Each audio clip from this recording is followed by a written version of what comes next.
Good morning everybody, welcome back to my YouTube channel SST mastermind में आप सभी का स्वागत है। तो चलिए फ्रेंड्स, आप जो सीरीज चल रहा है, सीरीज देख रहे हैं जो आपका डीएलएड एग्जाम का स्पेशल चल रहा है, ठीक है। तो आज हम इस वीडियो में करने वाले हैं क्वेश्चन सॉल्व भारतीय जलवायु से रिलेटेड। तो भारतीय जलवायु से जितने भी टॉपिक होंगे, थ्योरम होंगे और ऑब्जेक्टिव क्वेश्चन होंगे, सभी को मोस्ट इंपोर्टेंट क्वेश्चन हम इस वीडियो में सॉल्व करने वाले हैं। तो वीडियो को लास्ट तक जरूर देखिएगा। चैनल को सब्सक्राइब नहीं किया तो चैनल को सब्सक्राइब जरूर कर लीजिएगा, बेल आइकन को दबा दीजिएगा ताकि हमारे जितने भी नए वीडियो आप तक पहुंचा रहे। तो चलिए यहाँ से वीडियो को स्टार्ट करते हैं।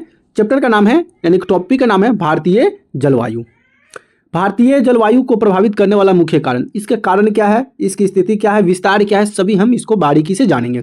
सबसे पहले कि भारतीय जलवायु की प्रभावित करने वाला मुख्य कारण क्या क्या कारण है भारतीय जलवायु को प्रभावित करने वाला। तो बात करें तो भारतीय जलवायु को विविधता से भरपूर है, जो विभिन्न मौसमों परिस्थितियों को जन्म देती है। इनमें प्रमुख प्रभावी कारकों को निम्नलिखित शामिल किया गया है। पहला, भौगोलिक स्थिति, जिसको जियोग्राफिकल लोकेशन बोलते हैं। भारत भूमध्य रेखा, जिसको इक्वेटर बोला जाता है, भूमध्य रेखा मतलब इक्वेटर के पास स्थित है। आपसे पूछा जाए कि भारत जो है किसके पास स्थित है, भूमध्य रेखा के पास, यानी कि इक्वेटर के पास है, जिसमें इसे उष्ण कटिबंधीय जलवायु कहते हैं, जिसको हम लोग क्या, ट्रॉपिकल का मतलब होता है उष्ण कटिबंधीय। उसे उत्तर में हिमालय पर्वत श्रृंखला और दक्षिण में समुद्र इसका जलवायु का प्रभाव डालता है। ये भौगोलिक स्थितियां हैं। इसमें भारत महाद्वीप क्या है कि भारत उपमहाद्वीप में समुद्र से निकटता विषुवत रेखा की जलवायु को प्रभावित करते हैं। अगला, हिमालय पर्वत, जिसको हिमालय माउंटेन कहते हैं। हिमालय माउंटेन कैसे काम करता है, तो हिमालय पर्वत भारतीय जलवायु में से एक भूमिका निभाते हैं। ये पर्वत मानसून हवाओं को अवरुद्ध करते हैं और भारतीय उपमहाद्वीप को शीतल रखते हैं। हिमालय में होने वाली बर्फबारी में ठंडी हवाएं आती है, जो शीतल बढ़ाती है और यह भारत के उत्तर सदियों में प्रभावित बनाती है। मानसून हवाओं में दिशा नियंत्रित करने में भी हिमालय का महत्वपूर्ण योगदान आता है। ये हिमालयी पर्वत का क्या है, ये योगदान है, ये सभी कामें होती हैं। अब आता है समुद्री, क्या है, समुद्री यानी कि सी एंड ओशियंस। समुद्री क्या कहता है कि भारत तीन ओर से समुद्री में स्थित है। भारत जो है तीनों ओर से, भारत के जो तीन ओर जो है वह समुद्री इलाका से घिरा हुआ है। पहला है अंडमान सागर, बंगाल की खाड़ी और अरब सागर। ये भारत के चित्र के तीन ओर से समुंदर से घिरा हुआ है। समुंदर के निकट के कारण भारत में मानसून की बारिश होती है। अब समुंदर जब चारों तरफ भारत के तीनों तट पे जो क्षेत्र पर जो हमारा महासागर है, उसकी वजह से मानसून का प्रभाव हमारे जिस पर ज़्यादा पड़ता है, जिसके कारण मानसून के कारण से बारिश होता है। यहाँ तापमान को स्थिर बनाए रखना और गर्मियों में समुद्र में आने वाली ठंडी हवाएं को से हमें राहत देती है।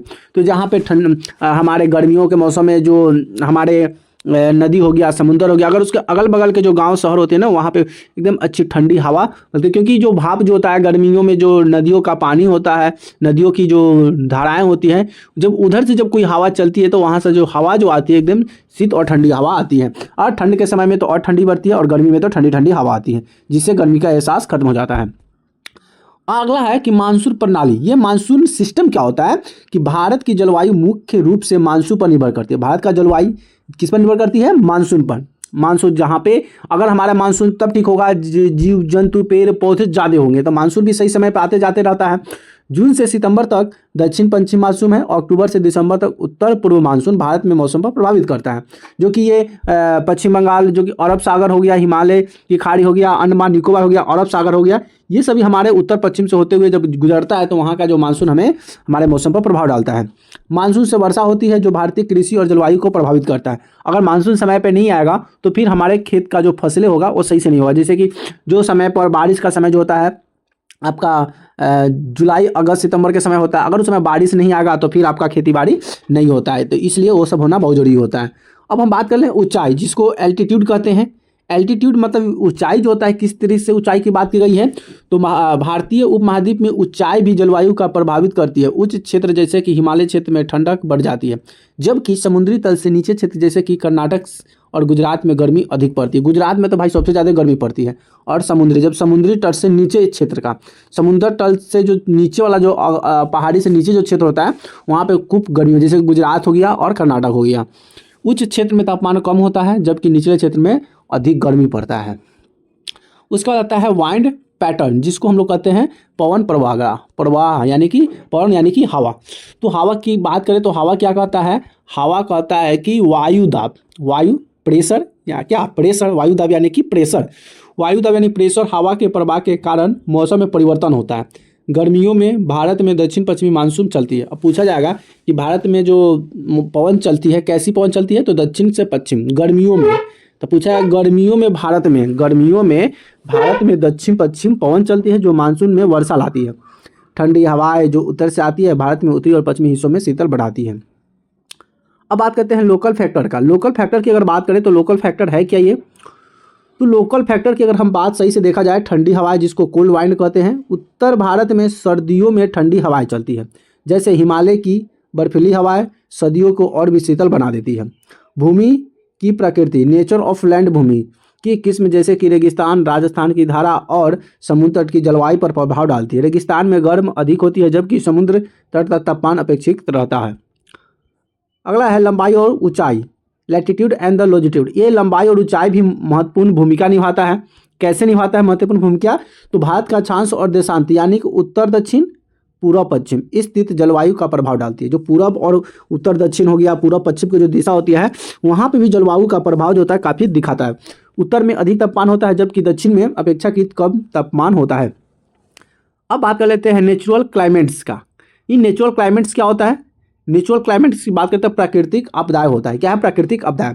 प्राकृतिक आपदाएं जैसे कि सूखा, बर्फबारी, तूफान, बाढ़ भारतीय जलवायु का प्रभाव डालती है। इसमें कारण मौसम में उच्च बदलाव हो सकते हैं। मानव गतिशीलता, वनों की कटाई जिसे कि ह्यूमन एक्टिविटीज, मानव की कटाई, प्रदूषण और शहरीकरण में मानव गतिविधियों की जलवायु पर प्रभाव डालती है। यह न केवल तापमान को प्रभावित करता है बल्कि वर्षा और मौसम परिवर्तन में भी प्रभावित करता है। ये सब करने के बाद आप जब पढ़ लिए तो इसका एक निष्कर्ष निकलता है। इससे आपके क्या चीज़ समझ में आया, क्या आपको पता चला? तो इससे पता हमें यही चलता है, निष्कर्ष ये निकलता है कि भारतीय जलवायु की विविधता विभिन्न भौतिक प्राकृतिक कारणों से परिणाम है।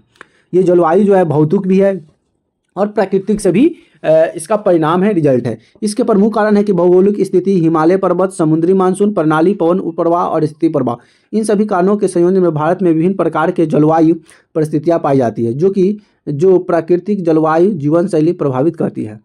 ठीक है, तो ये सब तरह से आपका जो भारतीय जो जलवायु है इस तरह से आपको समझ में आ गया। उसका कारण, लंबाई, चौड़ाई जो भी था आपका सभी कुछ डिटेल मैंने आपको बता दिया।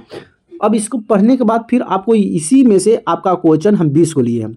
अब 20 क्वेश्चन में से देखते हैं कि आप कितने क्वेश्चन का जवाब दे पाते हैं सही से। अब क्वेश्चन क्या कर रहा है कि भारतीय जलवायु को प्रभावित करने वाला मुख्य कारण क्या है? इसके पहले शुरुआत ही में बता दिए कि भारतीय जलवायु को प्रभावित करना प्रमुख जो कारण है, इसका प्रमुख कारण है भौगोलिक स्थिति। क्या है? भौगोलिक स्थिति हो जाएगा। क्या हो जाएगा? भौगोलिक स्थिति, यानी कि बी द राइट आंसर हो जाएगा। ठीक है, नेक्स्ट क्वेश्चन आपके सामने ये रहा। नेक्स्ट क्वेश्चन क्या कहता है कि भारत में मानसून की वर्षा किस कारण से होती है? क्या पवन और दाब से, वायुमंडल दाब से, समुद्री मार्ग से, हिमालय की ठंडी हवा से? तो किससे होती है? तो अगर हम बात करें तो इसमें पवन होता है। ठीक है, पवन यानी कि हवा के दबाव से प्रणाली के कारण क्या होता है? मानसून वर्षा होता है, यानी कि सीधा राइट आंसर हो जाएगा। चलिए नेक्स्ट क्वेश्चन देख लेते हैं। नेक्स्ट क्वेश्चन ये रहा आपके सामने। क्या कहता है कि भारतीय जलवायु में किस कारण का प्रभाव शीतल बढ़ाने में होता है? तो अगर भारत में जो जलवायु है इसको शीतल अगर बढ़ाने की बात करेंगे तो बढ़ाने में जो प्रभावित होता है वो क्या होता है? तो हिमालय होता है। क्या होता है? हिमालय होता है। बी द राइट आंसर हो जाएगा। चलिए नेक्स्ट क्वेश्चन देख लेते हैं। नेक्स्ट क्वेश्चन ये रहा आपके सामने। क्या कहता है कि भारत में समुद्र का जलवायु पर क्या प्रभाव पड़ता है? तो भारत में जो समुद्र का जो जलवायु है उस पर प्रभाव यही पड़ता है कि तापमान जो होता है क्या होता है? तापमान की स्थिरता बनाए रखता है। क्या करता है? तापमान की स्थिरता बढ़ाए रखता है। डी द राइट आंसर हो जाएगा। चलिए नेक्स्ट क्वेश्चन ये रहा आपके सामने। क्या कहता है कि भारत में किस मौसम में दक्षिण पश्चिम मानसून की वर्षा होती है? भारत में किस मौसम में दक्षिण पश्चिम मानसून में वर्षा होती है? तो ये वर्षा जो होती है ना किस में वर्षा होती है? तो ये वर्षा में होती है। ठीक है, तो यहाँ पे लिखा हुआ है सर्दी, ग्रीष्म, सर्दी, तो यहाँ पे वर्षा नहीं होगा जी। भारत में किस मौसम में? तो वर्षा वाला मौसम में ना वर्षा होती है। ठीक है, अगला क्वेश्चन आपके सामने ये रहा कि भारतीय जलवायु में कौन सी विशेषताएं नहीं है? भारतीय जो जलवायु उसमें क्या है जो विशेषता नहीं है? तो स्थिरता की विशेषता नहीं है भाई, कोई एक चीज़ पर नहीं स्थिरता है, सब चेंज होते रहता है, क्लाइमेट डे टू डे और टाइम टू टाइम। अगला क्वेश्चन आपके सामने ये रहा कि भारतीय जलवायु में ठंडी हवाएं कौन से क्षेत्र से आती है? तो भारतीय जलवायु में जो ठंडा जो आता है उत्तर क्षेत्र से आता है। किससे आता है? उत्तर वाले क्षेत्र से। ठीक है, यानी कि सीधा राइट आंसर हो जाएगा। चलिए नेक्स्ट क्वेश्चन देख लेते हैं। नेक्स्ट क्वेश्चन ये रहा आपके सामने कि उच्च पर्वतीय क्या है कि उच्च पर्वतीय क्षेत्र में तापमान क्या होता है? उच्च पर्वतीय क्षेत्र में तापमान जो होता है हमारा वो बहुत ठंडा होता है। क्या होता है? उसका तापमान जो होता है बहुत ठंडा होता है। ठीक है, चलिए नेक्स्ट क्वेश्चन देख लेते हैं। ये रहा नेक्स्ट क्वेश्चन। क्या कहता है कि भारत के किस क्षेत्र में मानसून सबसे अधिक वर्षा लाती है? भारत का कौन सा ऐसा क्षेत्र है जो वर्षा का एकदम क्षेत्र जो मानसून अधिक वर्षा लाता है, तो ये जो होता है ना पश्चिमी, क्या होता है, पश्चिमी घाट जो होता है, पश्चिमी घाट से वर्षा जो होता है अधिक लाता है, यानी कि डी द राइट आंसर हो जाएगा। चलिए नेक्स्ट क्वेश्चन देख लेते हैं। नेक्स्ट क्वेश्चन ये रहा, क्या कहता है कि नम जलवायु क्षेत्र किसे कहते हैं? नम जलवायु क्षेत्र किसे कहा जाता है? तो ये समुद्री तट क्षेत्र को कहा जाता है। किसे कहा जाता है? समुद्री तट क्षेत्र, यानी कि बी द राइट आंसर हो जाएगा। चलिए नेक्स्ट क्वेश्चन ये रहा आपके सामने, क्या कहता है कि भारत में सबसे अधिक गर्मी किस क्षेत्र में होता है? तो भारत में सबसे अधिक तो हम बताएं कि राजस्थान में होता है, ये हो जाएगा थार रेगिस्तान। ठीक है, ये थार रेगिस्तान में होता है, यानी कि बी द राइट आंसर हो जाएगा। चलिए नेक्स्ट क्वेश्चन ये रहा आपके सामने। क्वेश्चन क्या कहता है कि मानसून किस दिशा में भारत में प्रवेश करती है? मानसून जो है किस दिशा से? तो मानसून जो होता है ये दिशा से तो प्रवेश करती है, लेकिन कौन सी दिशा से? दक्षिण दिशा से। कौन सी दिशा से? दक्षिण दिशा से मानसून प्रवेश करना शुरू कर जाती है। चलिए नेक्स्ट क्वेश्चन ये रहा आपके सामने, क्या कहता है कि भारत में वर्षा के दौरान तापमान क्या होता है? भारत में वर्षा के दौरान जो तापमान होता है ना वो गर्म हो जाता है। क्या होता है? गर्म होता है, यानी कि बी द राइट आंसर हो जाएगा। चलिए नेक्स्ट क्वेश्चन ये रहा। नेक्स्ट क्वेश्चन क्या कहता है कि भारत के किस हिस्से में वर्षा की सबसे कम मात्रा होती है? मतलब भारत के कौन सा हिस्सा में वर्षा की जो मात्रा होती है बहुत ही कम होती है? तो ये होता है राजस्थान में। कहाँ होता है? राजस्थान में बारिश होता ही नहीं है, इसलिए वहाँ ना पर बहुत ज़्यादा गर्मी पड़ता है, सुखाड़ पड़ता है। तो ये इधर राइट आंसर हो जाएगा।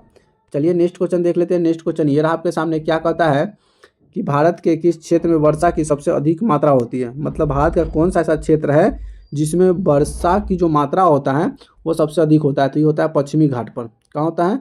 पश्चिमी घाट पर सबसे ज़्यादा अधिक वर्षा होता है। ठीक है, चलिए नेक्स्ट क्वेश्चन ये रहा आपके सामने। नेक्स्ट क्वेश्चन क्या कहता है, ध्यान में ना, कि मानसून के समय भारत में मौसम की विशेषता क्या होती है? मानसून के समय भारत में मौसम की विशेषता क्या होती है? तो विशेषता की अगर हम बात करेंगे तो यहाँ पे विशेषता यही होता है कि गर्म और उष्ण सदार होता है। क्या होता है? गर्म और उष्ण सदार होता है। सीधा राइट आंसर हो जाएगा। चलिए नेक्स्ट क्वेश्चन ये रहा आपके सामने, क्या कहता है कि भारत में उत्तर पूर्वी क्षेत्र में वर्षा क्यों अधिक होता है? भारत के उत्तर पूर्वी क्षेत्र में ये वर्षा बहुत तेज होता है, लेकिन ये होता क्यों है?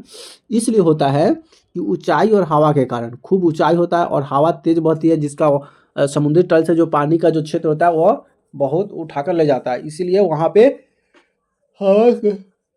हवा के कारण वर्षा खूब होती है। ठीक है, नेक्स्ट क्वेश्चन आपके सामने ये रहा। नेक्स्ट क्वेश्चन क्या कहता है कि भारतीय जलवायु को प्रभावित करने वाला प्रमुख भौतिक तत्व कौन है? भारतीय जलवायु को प्रभावित करने वाला मुख्य भौतिक तत्व कौन है?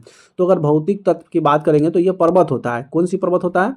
तो ये हिमालय पर्वत होता है। कौन सा पर्वत? हिमालय पर्वत होता है। ठीक है, तो इसका आंसर क्या हो जाएगा? इसका आंसर हो जाएगा हिमालय पर्वत, यानी कि बी इधर राइट आंसर हो जाएगा। चलिए नेक्स्ट क्वेश्चन आपके सामने ये रहा। नेक्स्ट क्वेश्चन ध्यान समझना है कि भारत में समुद्री तट पर जलवायु किस प्रकार होती है? भारत में समुद्री तट पर जो जलवायु होता है, जलवायु किस तरह का होता है? तो जलवायु जो होता है नम और गर्म होता है। कैसी होती है? नम और गर्म होता है, यानी कि सीधा राइट आंसर हो जाएगा। और लास्ट और आखिरी क्वेश्चन आपका इस वीडियो का ये रहा, लास्ट और आखिरी क्वेश्चन, कि भारत में मानसून की शुरुआत किस महीने में होती है? आपका इसका जवाब आपको क्या करना है? आपका इसका जवाब कमेंट में देना है कि इसका आंसर क्या होगा। ठीक है, तो चलिए फ्रेंड्स, वीडियो को यहीं तक करते हैं अंत। अगर वीडियो को अभी तक लाइक नहीं किया तो वीडियो को लाइक जरूर कर दीजिएगा। चैनल को सब्सक्राइब नहीं किया तो चैनल को सब्सक्राइब जरूर कर लीजिएगा, क्योंकि हमारे चैनल पे ऐसे ही टॉपिक एनसीईआरटी के सभी चीज़ कवर कराए जाते हैं। तो ये जो जितने भी थे कारक जो आधारित जो था बिहार डीएलएड प्रवेश परीक्षा के लिए उपयोगी हो सकते हैं। तो चलिए सब फ्रेंड्स, वीडियो करते हैं यहीं तक अंत। फिर मिलते हैं नए वीडियो में नए टॉपिक के साथ। तब तक ले जय हिंद, वंदे मातरम।